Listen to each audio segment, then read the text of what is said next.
안녕하세요. 어르신의 심리적인 어려움과 함께하는 노인상담사 김은주입니다. 반갑습니다. 이번에도 두 가지 사례를 함께 이야기해 보려고 합니다. 첫 번째 사례는 조카들한테 재산을 물려주고 싶어 하지 않는 어르신과 관련된 사례이고요. 두 번째 사례는 지금은 너무 좋고 행복하신데 몸이 아프기 전에 나는 사실은 죽고 싶다라고 호소하시는 어르신과 관련된 사례입니다. 그러면 첫 번째 사례부터 이야기해 볼까요? 이 어르신은 80세 되신 어르신이시고요. 이미 파킨슨 병이 조금 진행이 되셔서 손도 좀 많이 좀 떨고 계셨고 걸음도 조금 불편하시고 그러신 편이셨습니다. 그래서 상담실에 찾아오셔서 상담하고 싶은 게 있다 이렇게 말씀하시면서 이야기를 하셨는데요. 이분이 주로 호소하셨던 말씀이 내가 조카들한테 나의 재산을 절대로 물려주고 싶지 않다. 절대로 조카들에게 그런 이득이 가게 하고 만들고 싶지 않다라고 말씀하시면서 도움 요청을 하셨습니다. 그러면 구체적으로 무슨 일이 있었는지 자세하게 말씀드리도록 하겠습니다. 이 어르신이 어릴 때 부모님이 두 분 다 갑자기 돌아가신 거예요. 그래서 어릴 때 남동생하고 같이 살고 있었는데 부모님이 갑자기 돌아가시면서 이 남동생하고 이 어르신이 갈 데가 없어지고 생활을 할 수 없는 상황이 된 거죠. 그래서 부모님 돌아가시는 것도 아주 어릴 때지만 목격을 하셨다고 해요. 그래서 어떻게 해야 될지 몰라서 그 집에서 좀 살고 있다가 이제 주변에 있는 친척들이 너 안 되겠다. 너 우리 집에 와서 살자. 이렇게 해가지고 남동생하고 이제 이 어르신을 집으로 데려가서 이제 같이 생활을 하기 시작했는데요. 그렇게 생활한 게 그 가족들도 다 있고 하니까 거기서 이제 온갖 허드렛 일 다 하시고 온갖 심부름 다 하시고 굉장히 어렵게 생활을 하셨던 거죠. 그렇게 또 계속 근근히 눈치 보고 구박받으면서 살고 계시다가 그러다가 또 이 집에서 도저히 못 살겠다. 우리가 이 얘네 둘을 다 케어하지 못하겠다. 그러면서 이제 다른 집으로 또 보내신 거예요. 그래서 이제 그 집으로 보내지면서 이제 어린 남동생도 있잖아요. 그래서 어떻게 할 수가 없으니까 어린 남동생은 고아원에 맡기기로 합니다. 그래서 어린 남동생은 고아원에 맡기고 이분은 이제 좀 크기도 했고 여자분이기 때문에 집안일이나 이런 걸 도울 수가 있기 때문에 그래서 이 어르신은 이제 데리고 간 거죠. 그렇게 이제 살기 시작하셨는데 그렇게 보다 보니 평생 누군가 어른의 보호 없이 항상 구박덩이로 항상 그렇게 힘들게 삶을 지탱을 해 나오셨고 그리고 이분이 어릴 때부터 일을 너무 많이 하셔서 그 이후에도 굉장히 많은 일을 하셨어요. 안 해본 일이 없으시다고 하시더라고요. 그래서 가정부라고 했죠, 예전에는. 지금 이제 가사도우미라는 말을 쓰는데 그런 일도 많이 하셨고 아예 입주해서 먹고 자면서 그렇게 하시는 일도 하셨었고 장사도 굉장히 여러 번 하셨고 뭐 이렇게 자판처럼 들고 다니는 장사도 하시고 또 다른 장사도 하시고 뭐 안 해본 일이 없이 정말 많은 일을 하셨대요. 그렇게 하시면서 여자 혼자 사시다 보니 얼마나 많은 사람들이 사기치려고도 하고 힘들게도 하고 무시하기도 하고 하셨겠어요. 그래서 이분이 누군가 나를 건드리면 가만두지 않았던 거죠. 그래서 누군가 나 건드리기만 하면 다 싸우시고 꼭 보복하시고 그거에 대해서 물러서지 않으시고 그렇게 생활을 하셨대요. 그래서 나를 힘들게 하는 사람이 있으면 같이 맞서 싸우시고 그러셔서 경찰서를 수시로 들락날락 하셨다고 하시더라고요. 그래서 뭐 몇 개월에 한 번씩 경찰서를 가서 싸우시다가 뭐 어떻게 심하게 싸우시면 누가 나를 때리려고 해서 아예 손가락을 있는 힘껏 물어버리셨대요. 그래서 뭐 피도 많이 나고 거의 손가락이 막 굉장히 힘들어질 때까지 그렇게 하셔가지고 경찰서 또 잡혀가시고 그렇게 있다가 또 나오시고 그래서 경찰서에서 아주 유명하셨다고 해요. 몇 번에 한 번씩 계속 오시니까 그렇게 해서 경찰서에서 유명해지고 경찰서 분들이랑 또 너무 이제 익숙해지고 친해지시고 그러시다 보니 나중엔 그 경찰서 앞에 식당을 차리셨어요. 그래서 경찰서 앞에서 식당도 하시고 그렇게 하시면서 이제 재산을 좀 많이 불리시게 된 거죠.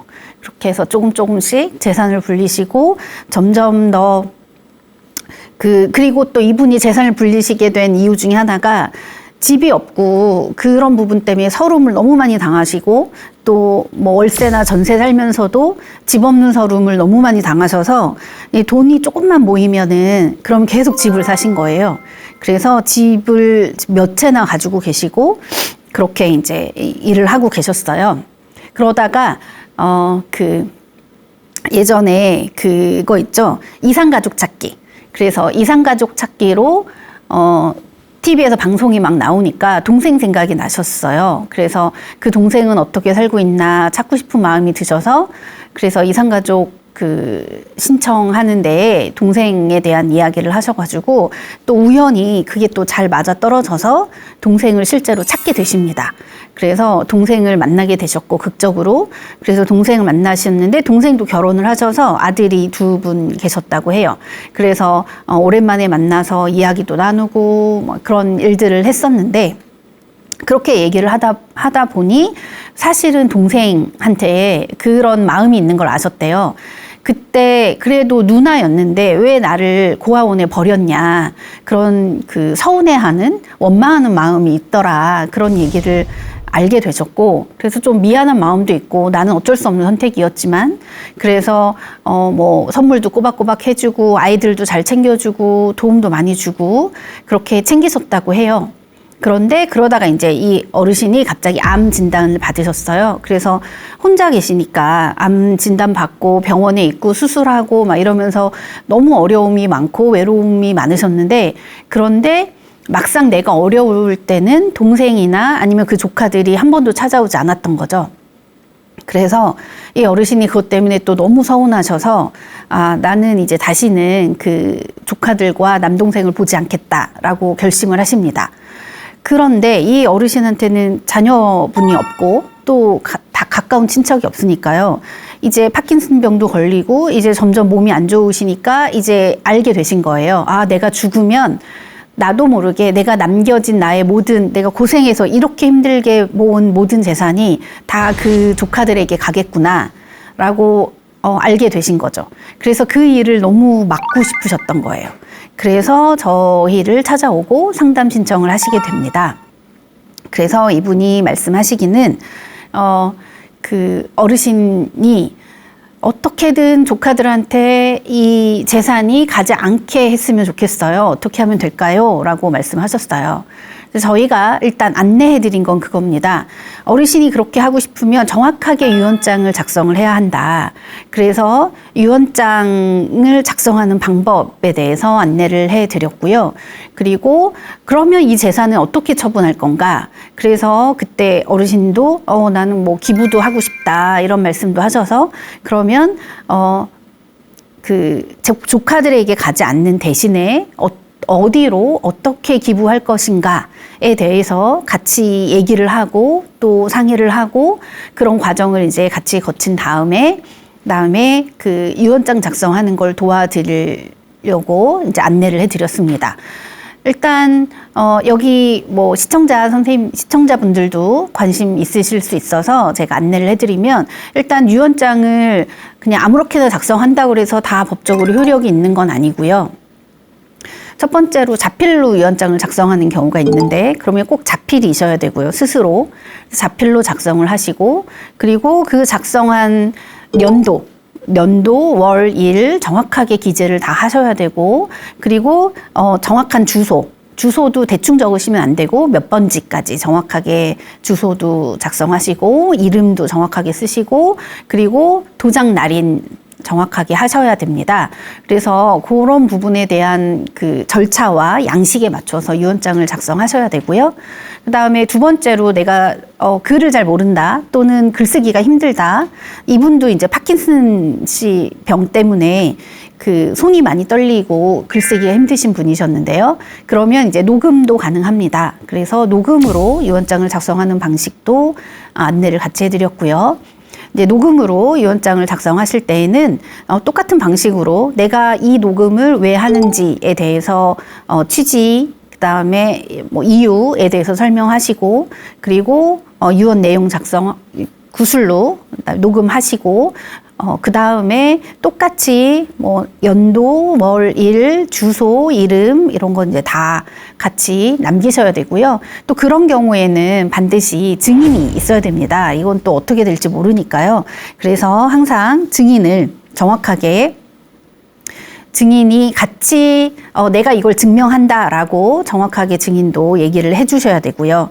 그래서 거기까지 돼야만 이게 그 유언장으로 인정이 된다. 그래서 이런 부분을 정확하게 하기가 힘드시다. 그러면 이제 이게 인정이 되냐 안 되냐 가지고 나중에 이제 그 판정을 받으셔야 되고, 법원의 판정을 받으셔야 되고, 또 뭐 논란의 여지가 있기 때문에 가장 정확한 건 공증을 받는 방법이죠. 그래서 뭐 증인 2명 있고 공증하면 이제 정확한 절차에 의해서 공증이 되고 나중에 법적 효력을 정확하게 받기 때문에 공증하시는 방법이 가장 좋긴 합니다. 그래서 이런 식으로 유언장을 작성하실 수 있게 도와드리고 하려고 저희가 안내를 해드렸고요. 정확하게 알고 계시면 좋을 것 같아서 이제 같이 자세하게 소개를 해드렸습니다. 그러면 유언장을 쓰는 방법 한번 첫 번째 자필로 쓰시는 방법이 있으시고요. 두 번째 유언장 녹음으로 하는 유언장 방법이 있으시고요. 세 번째 방법이 공증을 받는 방법 말씀드렸죠. 그래서 증인 2분을 포함하셔서 정확하게 공증을 받으시는 게 가장 효력이 있고요. 드라마 같은 데에서 많이 보시면 드라마에 보면 뭐 여러 가지 그 장면들 나오잖아요. 뭐 재벌과 관련된 분들 뭐 유언 얘기 나오고 뭐 이렇게 하시죠. 그러면 드라마에서 얘기하는 그런 장면들 보시면 주로 이제 공증받아서 하시는 내용에 대해서 얘기가 많이 나옵니다. 그래서 공증받아서 했을 경우에 유언을 남기시는 분들이 이제 한 내용들 쓴 거를 확인하시고, 그 다음에 그거를 이제 쭉 그 증인들이 정확하게 그거를 쫙 낭독을 해요. 그래서 이 유언에 대해서 이러한 내용으로 갖는다, 이렇게 큰 소리로 낭독을 하고, 그거에 대해서 공증하신 분들이 같이 기명날인하는 형태로 되어 있습니다. 그래서 그 드라마에 많이 보시는 방법이 이 유언 방법이다, 이렇게 생각하시면 될 것 같고요. 그 다음에 또 다른 방법이 하나 있는 게, 그게 비밀 증서 유언과 관련된 방법인데, 이것도 마찬가지로 드라마에 많이 나오는 건데, 내가 미리 그 유언서를 작성을 해놓는 거예요. 근데 이 유언의 내용을 알면, 뭐 예를 들어 자녀들이 알거나 누군가가 알면 너무 서운해하거나 힘들어하거나 뭐 그렇게 어려워할 수도 있다라고 생각이 들면 이걸 이제 비밀로 해두는 거죠. 그래서 이 유언장의 내용을 비밀로 해두고 언제 이걸 오픈하겠다라고 얘기를 하고, 그 모든 내용들은 사실 뭐 다른 내용하고 똑같습니다. 그런데 똑같이 2명의 증인이 그것들을 이제 보증을 하게 되고요. 그리고 나중에 그 기한이 됐을 때, 미리 지정해둔 그 기한이 됐을 때, 그거로부터 이제 기한이 당도하고 나서 그 밀봉한 걸 뜯을 수 있게 그렇게 되어 있고요. 그렇게 해서 5일 이내에 그걸 확인할 수 있습니다.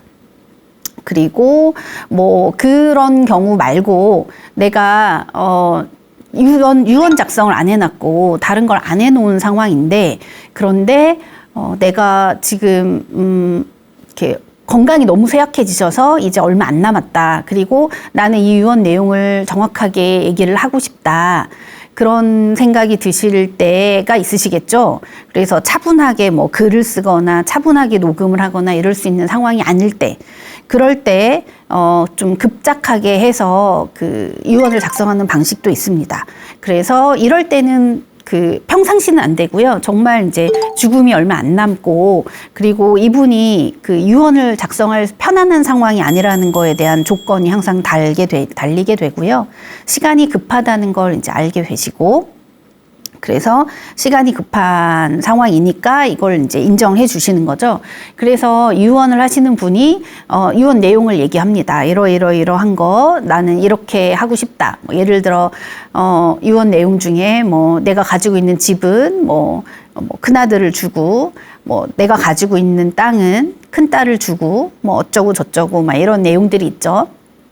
그런 내용들 뭐 아니면 나를 부양하지 않고 먼저 떠났던 뭐 이혼했던 뭐 이런 이제 배우자에 관련돼서는 뭐 어떤 재산도 물려주지 않겠다라든가 뭐 원하는 내용들을 다 이제 말로 얘기를 하시게 되고요. 그러면 그 증인 2명이 옆에 있죠. 이 증인들은 관계자면 안 돼요. 뭐 자녀분이라든가 아니면 이 유언의 영향을 받을 분들은 안 되고요.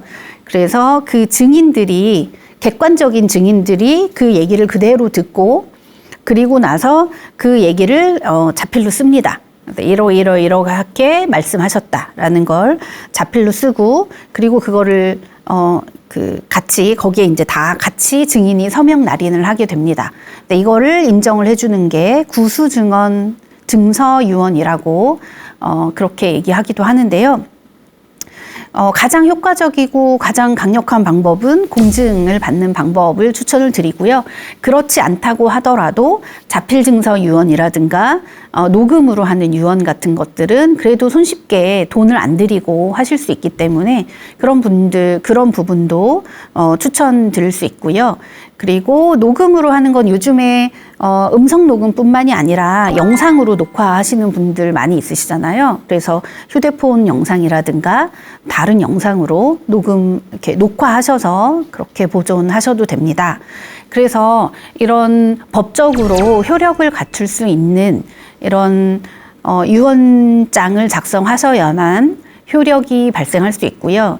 그렇지 않은 경우에는 효력으로 인정을 못 받습니다. 그래서 뭐 예를 들어 연월일이 명확하지 않다든가 아니면 주소가 명확하지 않다던가 뭐 날인을 본인이 직접 하셔야 되는데 본인이 직접 날인하지 않았다라든가 뭐 서명 안 된다고 하고요. 그래서 서명으로 대신하시는 것도 안 되고 그러니까 이제 이런 절차를 잘 정확하게 지키셔야 법적 효력으로 인정을 받는다. 내가 굳이 유언으로 남기고 싶은 말씀이 있으셨는데 인정을 못 받으면 또 너무 또 속상하실 거잖아요. 돌아가셨더라도. 그러니까 이 법적 절차를 잘 확인하셔서 유언을 남기시면 좋을 것 같고요. 그리고 꼭 이런 게 아니더라도 나를 이해해주고 도와줄 수 있는 가족들이 있으면 가족들하고 협의를 통해서 가족회의를 통해서 아니면 협의를 통해서 내 의사를 충분히 전달을 해놓고 그렇게 합의를 이루어 놓는 게 가장 좋은 방법이긴 합니다. 그 가족 간의 갈등도 없고요. 그래서 그렇게 합의를 이룰 수 있으면 그런 합의를 이루는 것도 추천드리는 방법 중에 하나입니다. 그래서 이분 같으면 어떻게 되셨냐. 이분은 조카들한테 재산 절대로 주고 싶지 않다고 말씀하셨잖아요. 그래서 조카들에게는 주고 싶지 않은데 그러면 이 재산은 어떻게 할 거냐. 이 재산이 너무 고생하시면서 정말 그 어렵게 모은 재산들이기 때문에 너무 소중하신 거죠. 그래서 이 재산을 어떻게 처분할까에 대해서 결정을 내리지를 못하셨어요, 이분이. 그래서 그걸 결정을 못 내려서 저희가 이런 절차를 안내해드리고 다른 부분도 어떻게 기부를 하고 싶으시면 어떻게 기부를 하고 싶으신지 어디에다 기부를 하고 싶으신지 이런 걸 이제 같이 상의를 해드리고 했지만 마음의 결정을 못 하셔서 사실은 그런 거죠. 내가 평생 정말 이 돈을 모으기 위해서 이렇게 노력하고 살았는데 그걸 한꺼번에 누군가에게 주거나 넘어가는 거가 사실 쉽지 않은 결정이죠. 그리고 많은 분들은 내가 언젠가 죽게 되겠지. 그래서 이 죽은 다음에 이 일을 어떻게 해결할 것인가에 대해서 고민을 하긴 하지만 그렇게 미리 계획해서 고민하지 않는 경우가 많고 그걸 또 미리 계획해서 실제 나한테 죽음이 오겠어? 이런 생각을 또 하시게 되는 경우들이 많이 있습니다. 그래서 이분도 이제 그런 걸 걱정하셔서 상담을 오시긴 했지만, 죽음이 나한테 얼마나 가까이 있는지는 잘 알지 못하셨고, 그리고, 이분이 계속 기부를 어디에다 해야 될지 아니면 이 돈을 어떻게 처리해야 할지를 결정을 못 하신 상황이셨습니다. 그렇게 해서 이제 상황은 좀 종료가 됐고, 그리고 이분이 조금만 더 고민해보고 그리고 나서 이야기를 하겠다라고 해서 알겠다 그렇게 얘기가 그렇게 해서 일단 상담은 종결돼 있는 상황이었는데요. 그런데 안타깝게도 이분이 어느 날 이 어르신이 갑자기 이제 혼자 사시는 분이니까 갑자기 돌아가셨습니다. 그래서 저도 경찰에게 연락을 받았고요. 그리고 이제 복지관 통해서 연락이 왔습니다. 그래서 이분이 가족이 없으시기 때문에 장례 절차에서부터 뭐 다른 부분들까지 어떻게 해결을 할까 막 이런 거 이제 경찰하고 이제 같이 협의를 하게 됐는데요.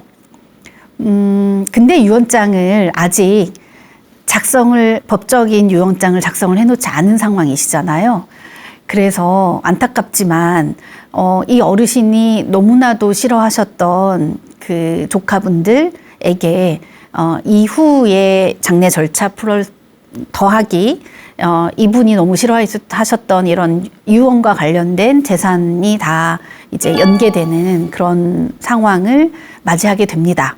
그래서 제가 경찰분에게 말씀은 드렸어요. 이 어르신이 조카들에게 재산을 너무너무 물려주기 싫어하셨다. 그게 상담 내용에도 있었고 상담에서 몇 번이고 강조하셨던 거다.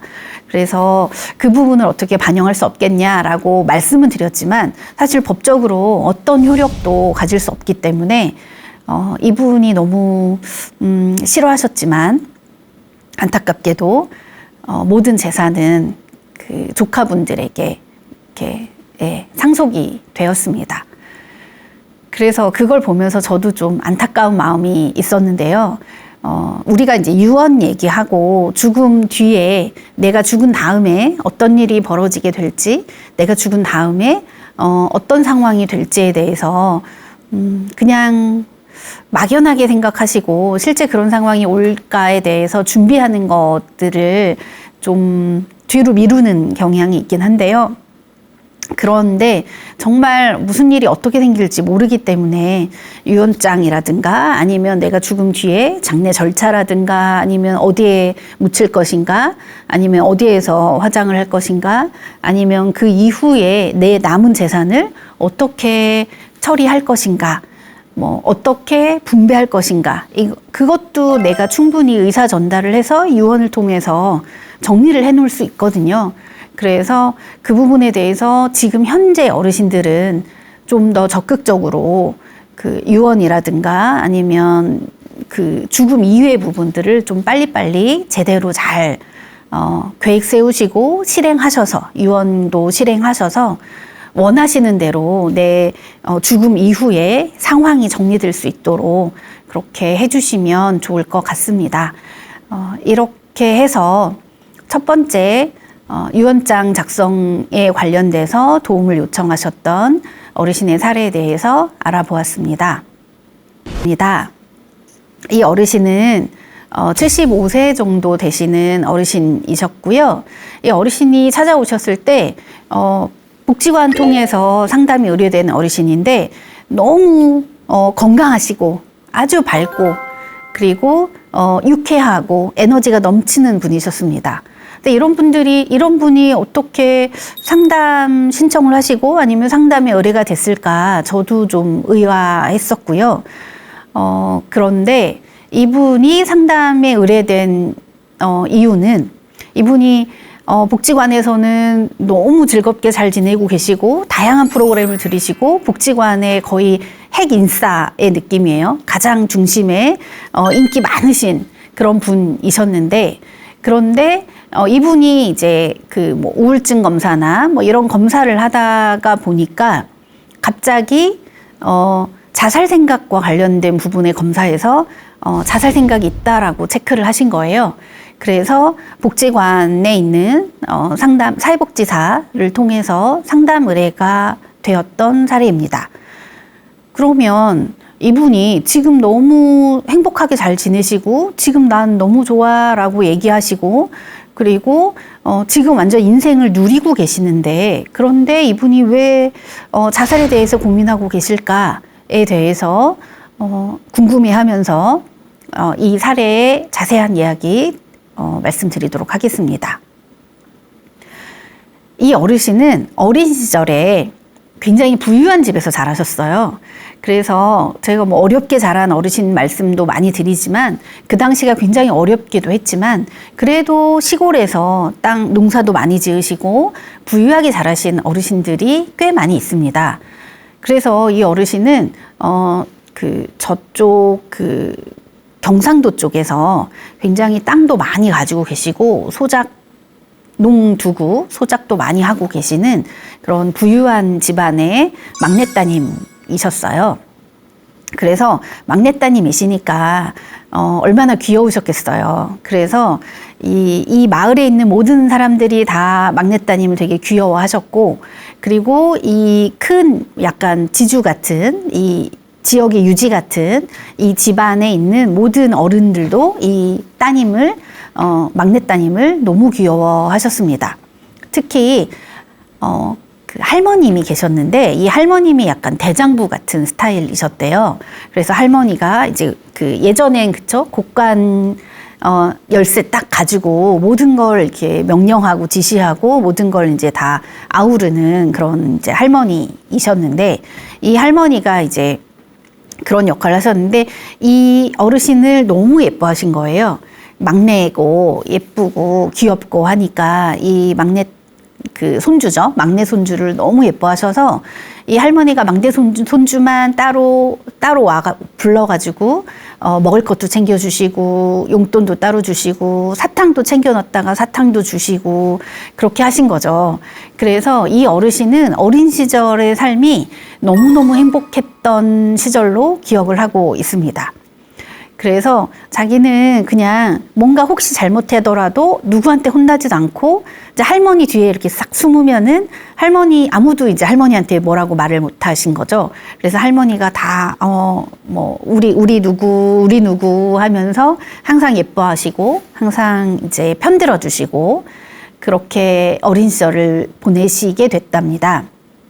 그래서 엄마 아빠도 혼내지 못했고요. 언니 오빠들도 있었는데 아무도 혼낸 사람이 없고요. 그래서 그렇게 살다가 이제 학교를 가게 되죠. 근데 학교에 가게 되니 이제 이분은 그냥 날마다 인생이 해피해서 즐거우셔서 그러셔서 날마다 놀러 다니고 애들하고 막 어울려서 애들 불러 모아서 이제 대장 노릇하면서 날마다 놀고 하셨는데 학교에 가게 되셔서 학교를 갔는데 학교에 갔더니 이제 옷 제대로 못 입고 있는 애들도 많고 다 뜯어지고 막 이렇게 힘들게 지저분한 옷 입고 있는 애들도 많고 다 그때는 막 고무신 신고 다녔죠.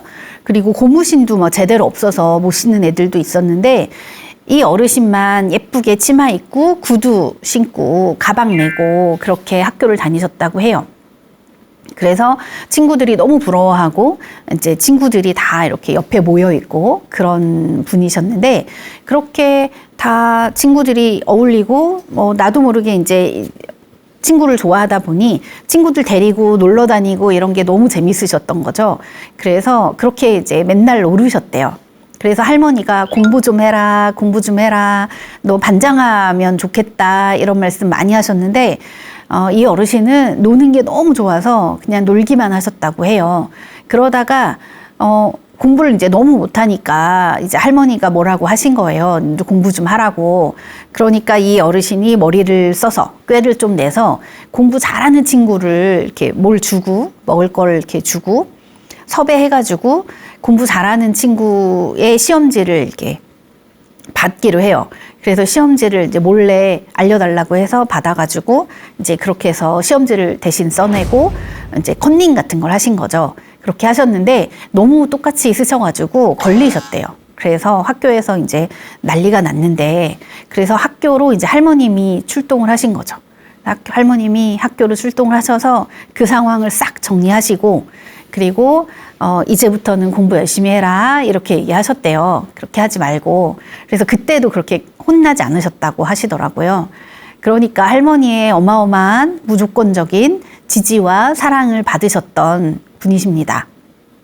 그래서 그런데도 불구하고 정신을 못 차려서 공부는 열심히 안 했다고 하세요. 그래서 계속 그렇게 이제 적당히 놀면서 이제 초등학교, 중학교 이렇게 하시게 됐고요.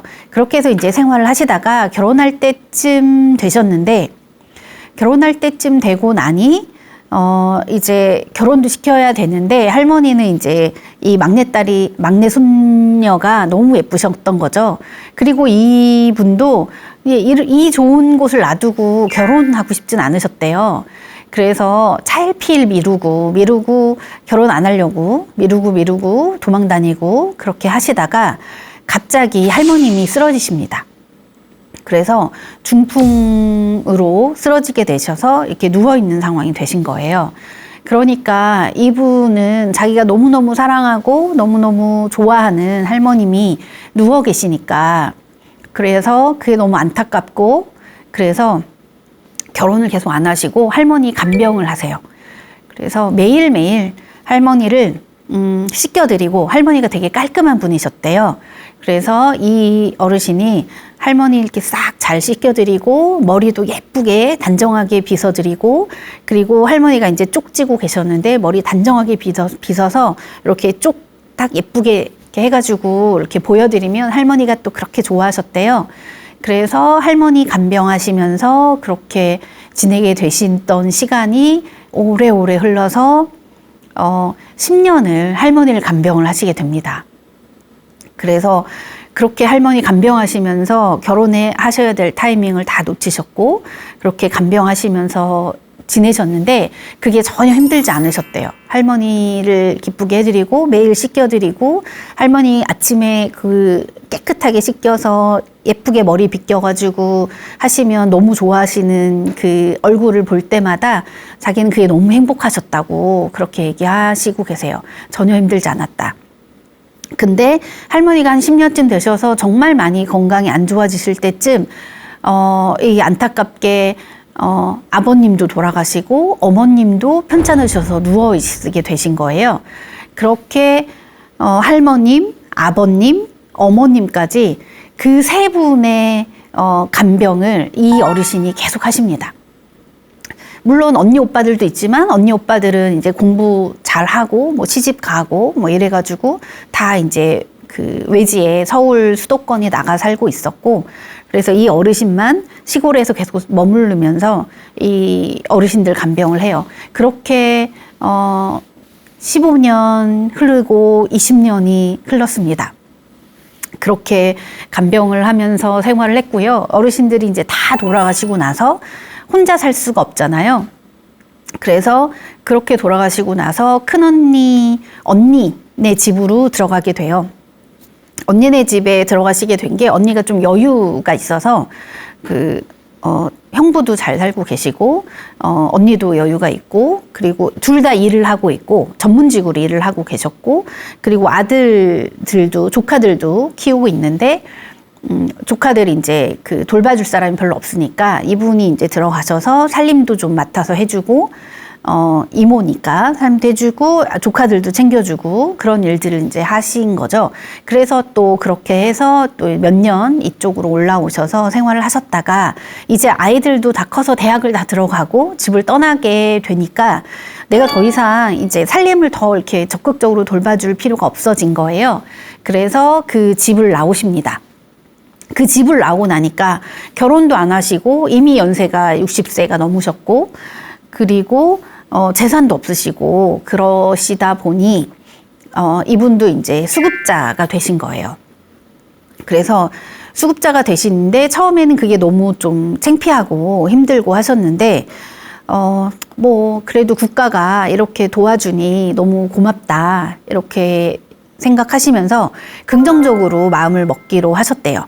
그리고 수급자가 사시는 방이니까 방도 이제 굉장히 작고 이제 어렵고 이런데 그래도 이 집에서, 요 방에서라도 내가 행복하게 살 수 있으면 얼마나 좋은 거냐, 이렇게 생각을 바꾸시게 됐고, 그리고 이분 같은 경우는 원래 어릴 때 그 할머니 사랑, 뭐 가족들의 사랑을 듬뿍 받으면서 굉장히 밝고 쾌활한 성격이셨잖아요.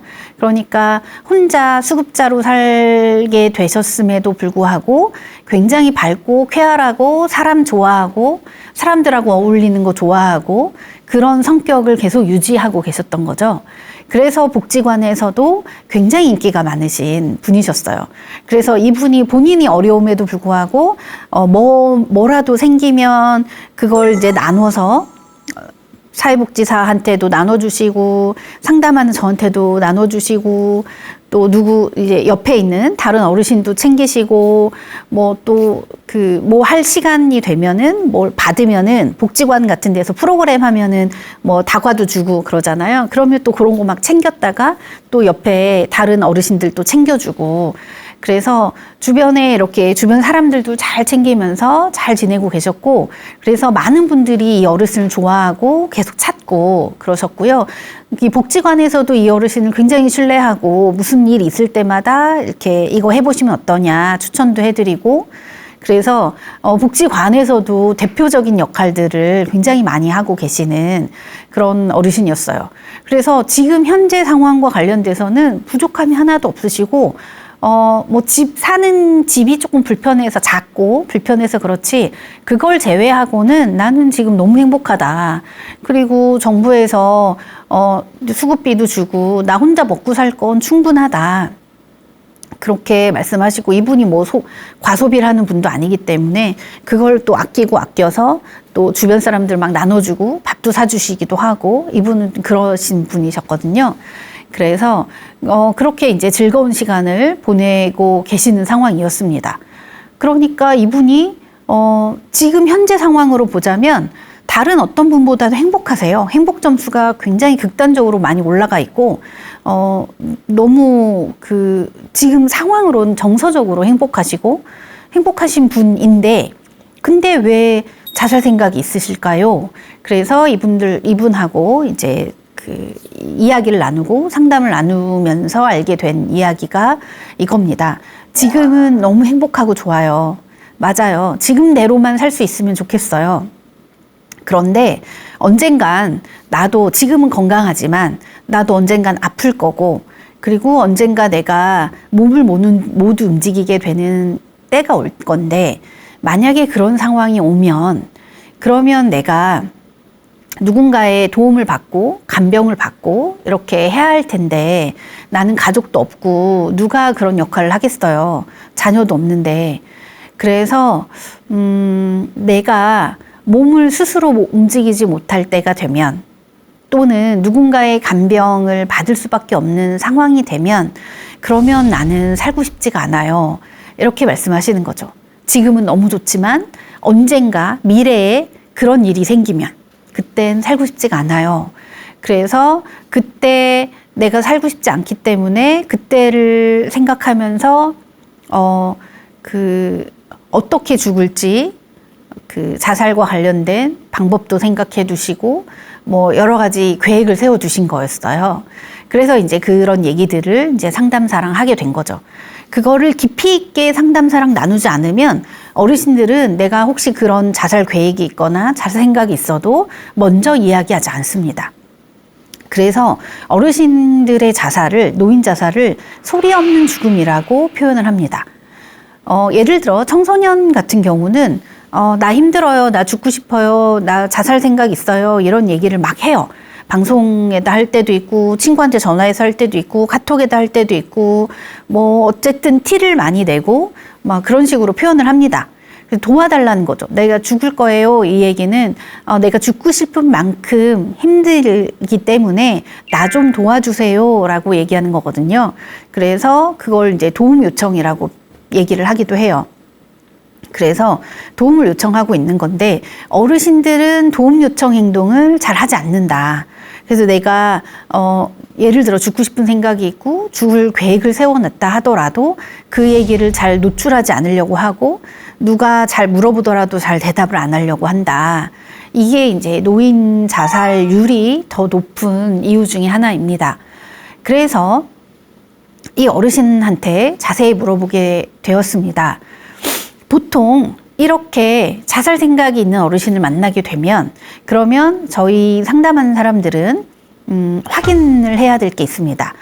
저희 상담하는 사람뿐만이 아니라 주변에 계신 분들도 마찬가지예요. 자살 생각이 있는 것 같다라는 생각이 드셨을 때, 의심이 드셨을 때, 아니면 이분이 너무 힘들어하고 있어서 혹시라도 나쁜 생각을 하고 있는 게 아닌가라는 생각이 드실 때, 그러실 때 그냥 모르겠다라고 하고 그냥 피하시거나 아니면 그냥 물러서지 마시고, 그런 생각이 드셨을 때 몇 가지만 확인하시고 물어봐 주시면 좋습니다. 뭘 물어보시냐면 그분들이 나타내는 위험 경고 사인이 있어요. 위험 경고 신호들.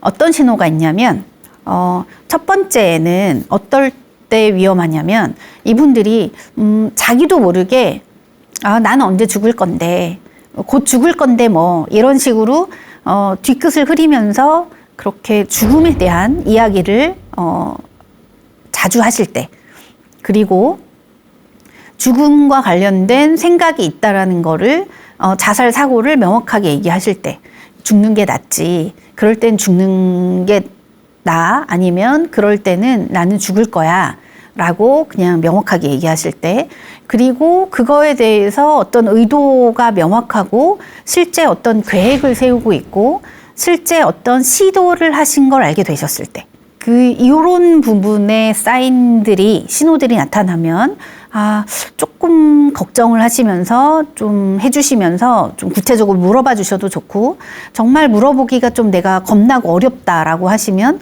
상담자를 찾아서 연결을 해주시면 좋을 것 같습니다. 그렇게 하시면 될 것 같고요.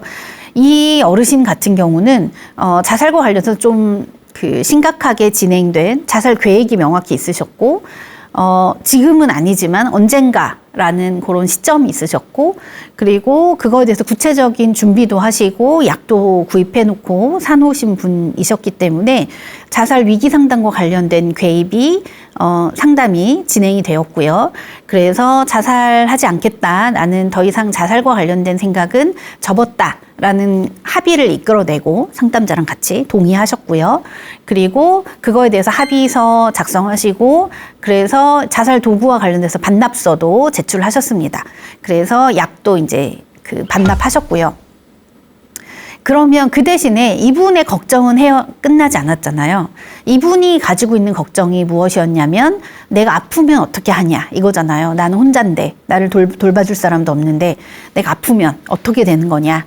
그래서 이분이 마침 또 수급자셨기 때문에 수급자분들은 무료로 입소할 수 있는 곳들이 많아요. 양로원도 있고 요양원도 무료로 입소가 다 가능하시기 때문에 저희랑 같이 이분이 안전하게 보호받으면서 사실 수 있는 양로원은 건강하실 수 입소하실 수 있는 거고요.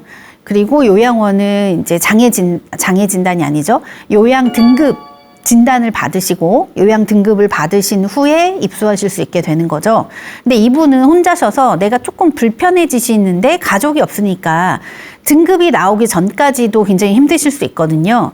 그러니까 등급 나오려면 이제 꽤 건강 상태가 안 좋으셔야 되니까, 그래서 사실은 이분 같은 경우는 수급자시기도 하니까 그냥 요양원보다는 양로원에 먼저 좀 입소를 하시는 게 좋을 것 같다라고 추천을 드렸고요.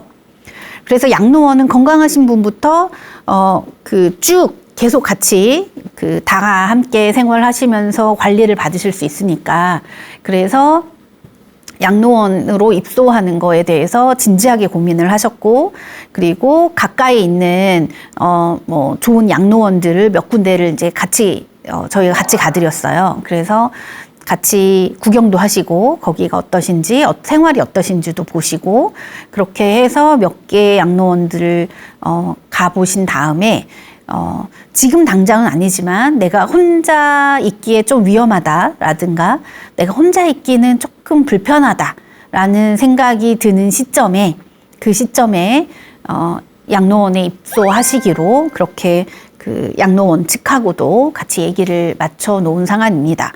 그러니까 이분이 자살과 관련된 그 고민 없이 그런 고민 없이 나의 미래에 대해서 그 내가 혹시 아프더라도 안심하고 그 케어를 받으실 수 있는 그런 안정적인 제도를 이용하실 수 있게 도와드림으로 해서 더 이상 자살 생각은 안 하실 수 있도록 그렇게 도와드렸습니다. 네, 안내해 드렸고요. 아마 비슷한 생각을 가지신 분들 많이 계실 거라고 생각이 듭니다. 그래서 이런 경우에 어떻게 다른 사람들은 도움을 받고 있는지 잘 들어보시고 또 유사한 사례나 유사한 생각이 있으실 때 함께 고민해 보시고 함께 도움을 받아 보시면 좋을 것 같습니다. 네, 노인상담사 김은주였습니다.